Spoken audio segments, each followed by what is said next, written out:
First down and goal to go from the 8-yard line. There's a shotgun snap taken by Shedeur, giving the end around, running at the 10-yard line, cutting upfield. Dawson into the end zone. Touchdown! Touchdown! Colorado on a reverse. Savion Washington, a tackle, got down and blew up a defender at the 2-yard line.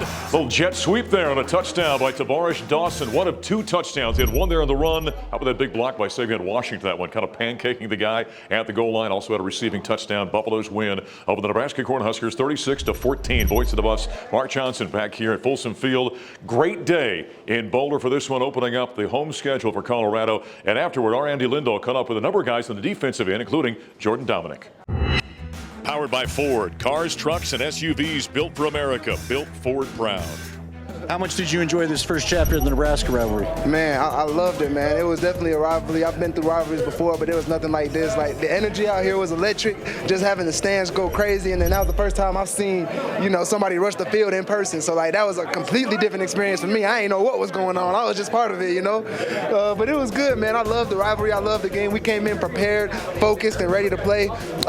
Didn't play our best football, but, we played what we needed to do. We did what we needed to do. We did our job, and we came out with a win, which was what we were expecting and what we worked for. So I'm happy with that. After last week, look, this is a defensive game, especially the first half, as the offense got their flow going, right? Did you guys enjoy that?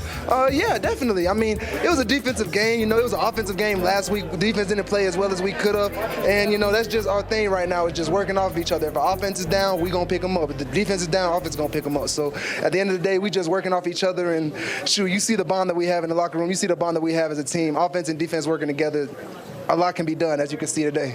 All right, so look, I've been around this team a long time. I'm a native here. I don't think I've ever seen an environment like we saw today as far as the atmosphere. What was the energy like for you guys? That was insane. I knew it was going to be crazy from pregame warm-ups. We walk out there and, like, the entire student section's already filled up, and we hadn't even started putting pads on yet. So I'm like, yeah, it's going to be a day. And then when we ran out there and just taking the field, it was just insane. Just the level of, just the hype, the crowd, everybody into it. That was the loudest I've been in the stadium in a while. I'm not going to lie. It was the loudest I've seen in the stadium.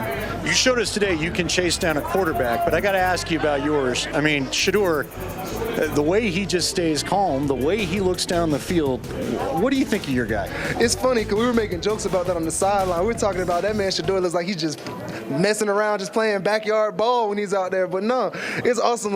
He's such a high-level and competent quarterback that he's able to keep calm under any given situation. He's able to get out of any kind of pressure, any kind of pocket. He knows what he's doing.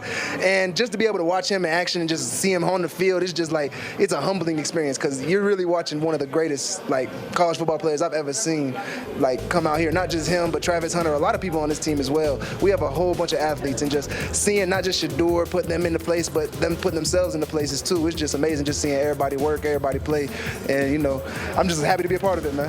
Yeah, it's a great energy, great vibe coming off you. Last one for you. Nebraska was a big deal for a lot of these Colorado fans. Are you guys getting a little bit of the buzz about what the in-state thing is with Colorado State now? You ready for that? I'm just going to say it's personal. That's all I'm going to say. It was personal this week. We're going to make it personal next week. You know what it is. So that Colorado State game, I'm excited for it, but we're taking it one game at a time. We're going to go celebrate this one, put it behind us, and get ready next week. You know what it is. Yes, sir. Who's been your favorite star to see here, by the way?